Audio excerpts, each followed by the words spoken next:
Alors, les caractéristiques du cocker anglais, moi depuis 35 ans c'est ma devise, ils doivent être gais, grouillants, sympas, sportifs et surtout très complices. Il ne faut surtout pas oublier que c'est un chien de chasse. Il est évident que les cockers anglais ont une réputation de chiens têtus. Des chiens têtus intelligents, c'est parfait. Des chiens têtus stupides, là par contre c'est moins bien, on risque d'aller à la catastrophe. D'où la sélection de géniteurs qui soient bien dans leur tête. 5 heures pour un cocker anglais en appartement, c'est un grand maximum. Il est évident qu'il faut impérativement que la journée soit coupée par une balade une demi-heure, 1 heure, avec le soir une balade également.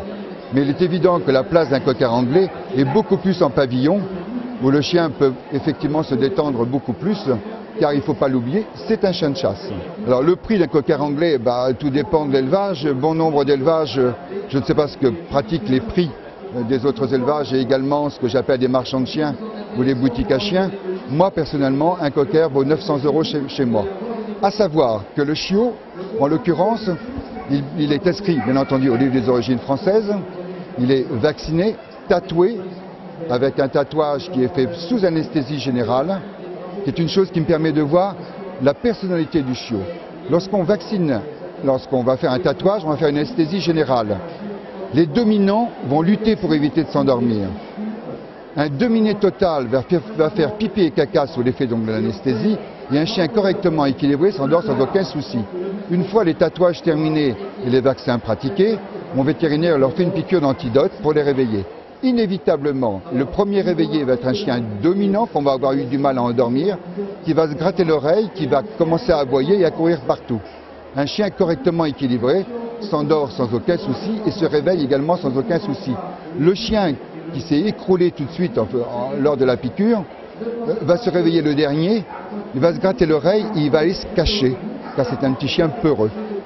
Voilà comment moi je pratique ma sélection. Donc je vois bien avec mon vétérinaire les dominants, les dominés.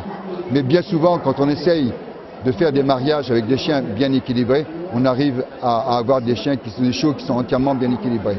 À savoir également que chez le cocker anglais, vous avez 2 tares héréditaires extrêmement importantes. Vous avez ce qu'on appelle l'APR, atrophie progressive de la rétine. Ce sont des chiens qui deviennent aveugles à l'âge de 7-9 ans, 7-8 ans.